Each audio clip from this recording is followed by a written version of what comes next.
to stop gaslighting yourself. Like, you feel what you feel for a reason. Don't doubt it. Lean into it. If you have that tension before a Zoom call, or you got that sinking feeling in your gut on Sundays, listen to that. That's not weakness.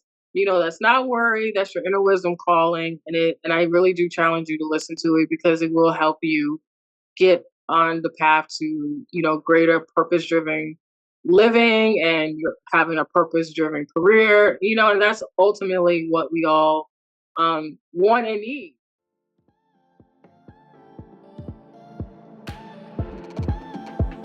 So, welcome, Shannon. Thank you for joining the Darren Well podcast. For our listeners, as you're listening today to our guest story of walking through her journey of overcoming burnout and finding joy and purpose in her professional growth journey, I hope that you walk away feeling more encouraged and empowered with new mindset strategies so that you can dare to be well in your mind, body, and spirit.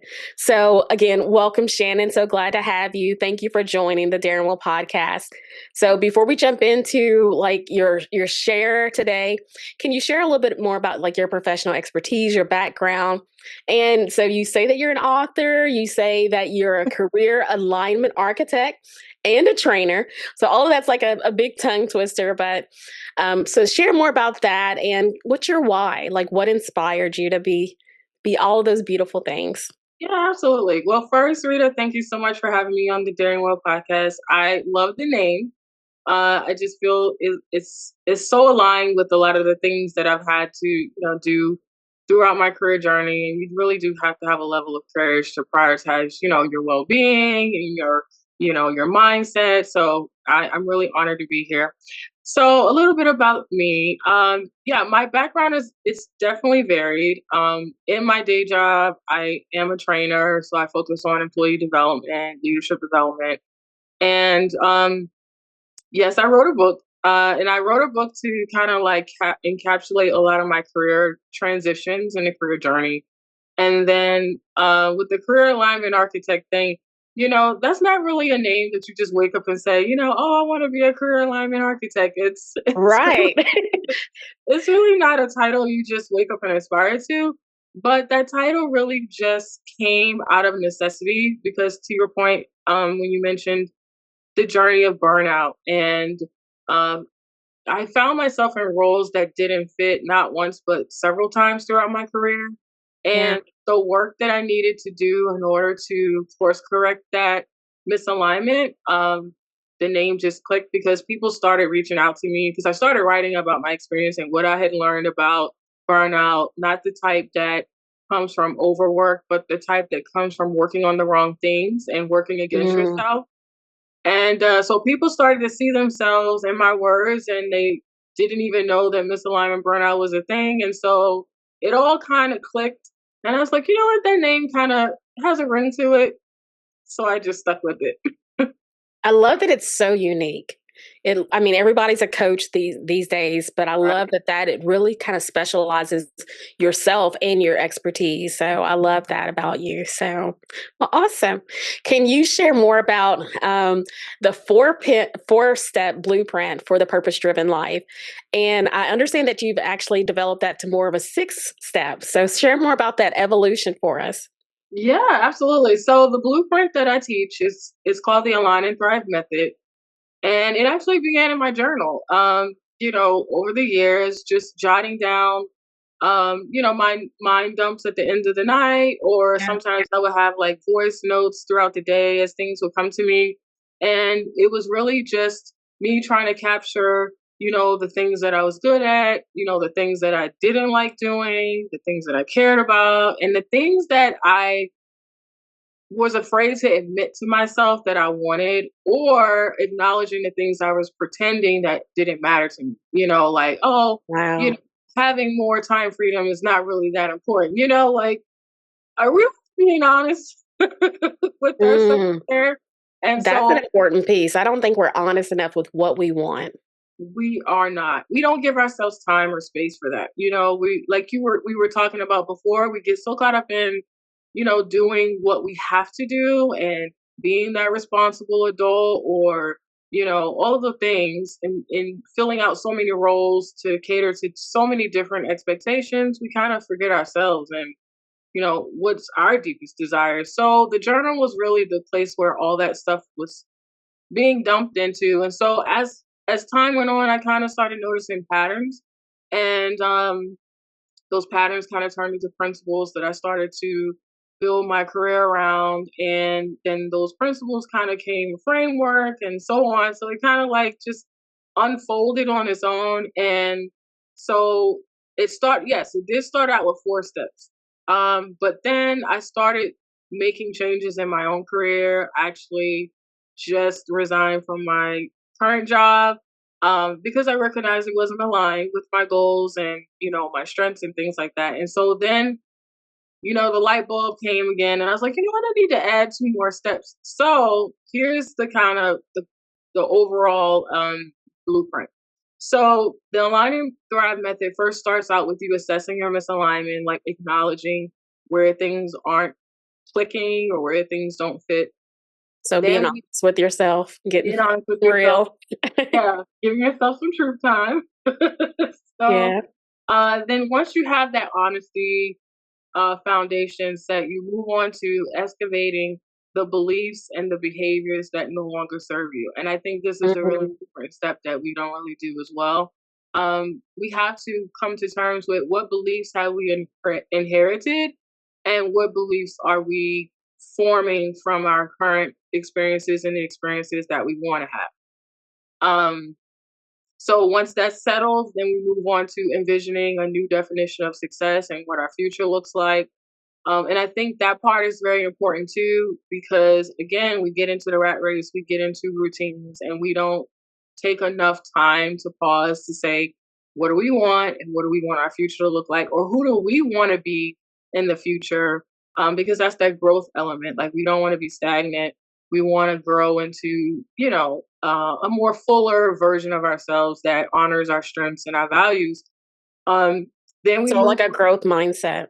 Yes, absolutely. Just, being able to consider that there are more possibilities beyond where we are right now. And it does require that growth mindset, because if we're fixed, we think that what we are today is all we'll ever be, and that can't be moved. And it's only true if you believe it, right? So, Ooh, yeah.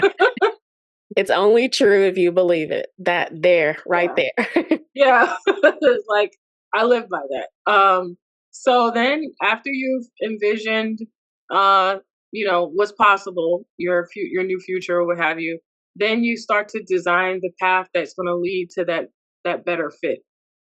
And um and it may not require a drastic move. Like, sometimes when we think about, having a purpose driven career, we think, oh, I need to quit my job and venture off into entrepreneurship. That's not always the path. Sometimes it's minor shifts in your current role, renegotiating your job responsibilities, renegotiating the job description, or even pitching a new title. And people don't consider that that's actually a possibility where you can say, hey, I know I was hired for this particular role, but since then, I've upskilled, I've grown, I've evolved, my interests have expanded. So can we renegotiate my job title and my job description so it encompasses who I am today while still meeting the needs of the organization? That's an actual option.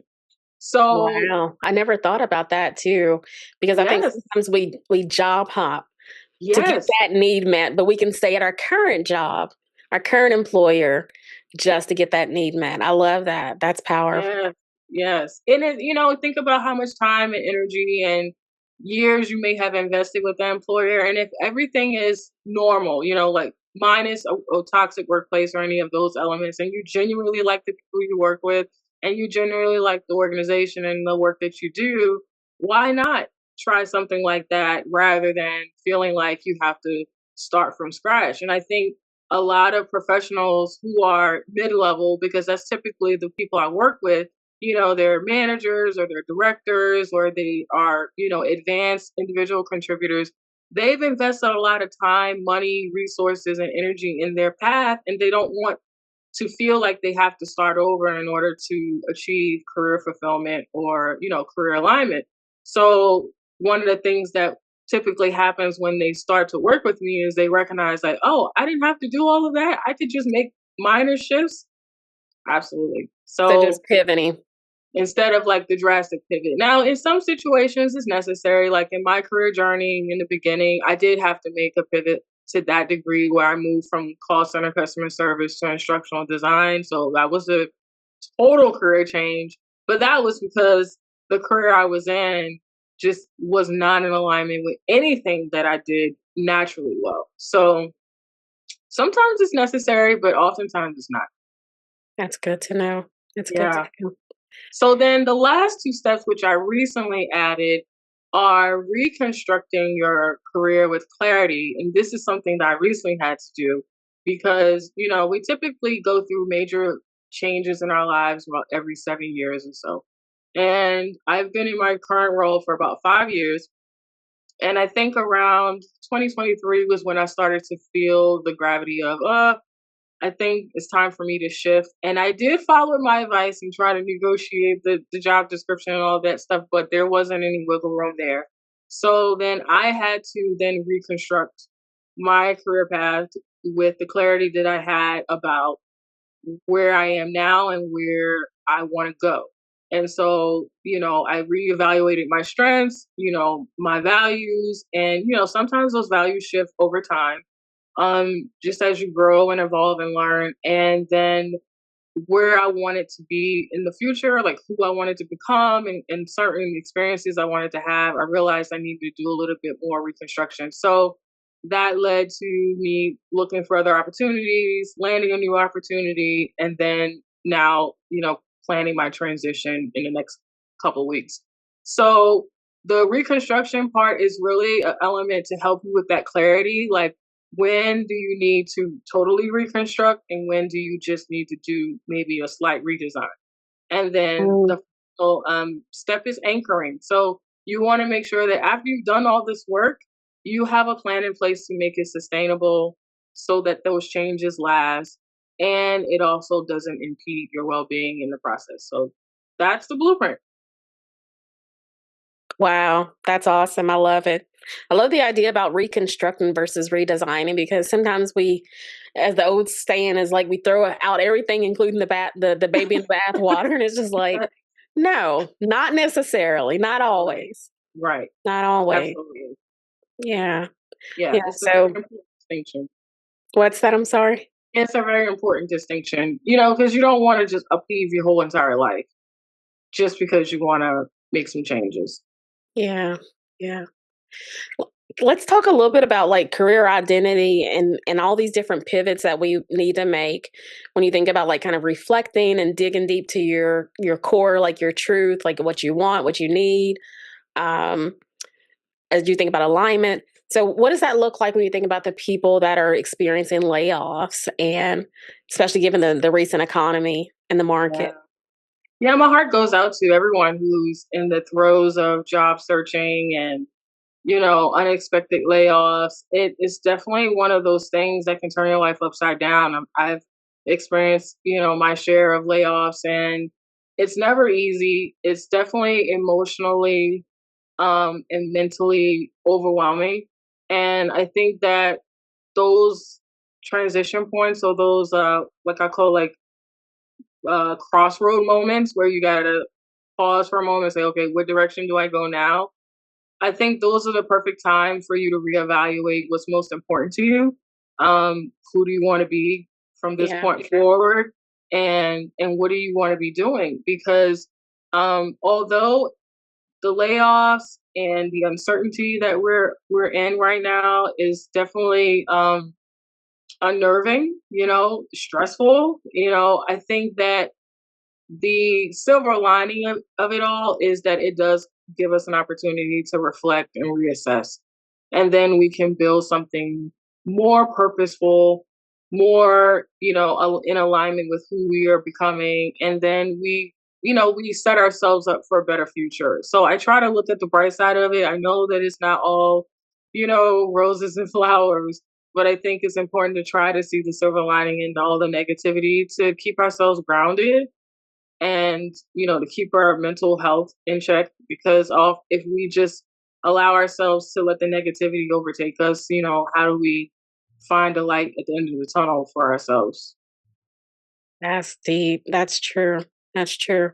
Thank you for speaking words of like wisdom and hope because it's Yeah, real. It's it's a hard. real It's hard thing. out there. Yeah, it's really hard. Yeah. Yeah. So many of our listeners are high achievers, high performers. And as you think about the mindset to make these different strategies and these different shifts, like what are some mindset strategies? What are some telltale signs that people should be aware of when they think about if they're feeling stuck or if they need to acknowledge that this is misaligned with who I am now, with my purpose and my career goals? Yeah. It's funny. I have found that high achievers are often the most vulnerable to misalignment How so? because, well, because we're often known as the ones that everyone can depend on. We're known as the ones who will push through the discomfort. We're known for being the ones who will endure. And I find that the reason that is the case is we kind of buy into a few beliefs that we tend to internalize as, high achievers or people who are considered, top performers. One of the things is we normalize discomfort. We think, Mm, discomfort is par for the course, right? And that doesn't allow space for you to reassess, like, ooh, this hurts. The purpose of pain, like in our physical bodies, is to signal to us something is wrong, something is out of alignment, or something needs attention. Well, if you've already conditioned yourself to be a high performer where you push through the pain, well, when do you pause to reassess? You know? The other thing is that we tend to internalize is that hating your job is just part of adulthood. Like, well, no one really loves their job? I've heard So that so often, for sure. yeah, yeah, me too. And it's just like, well, at what point do you again pause to say, well, I really hate this.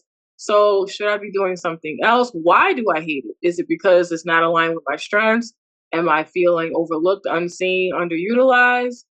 Or is it the people that I'm working with? But if you just say, oh, it's just a part of adulting, you're not digging, levels down to assess why do you hate the job. This is so important to ask why.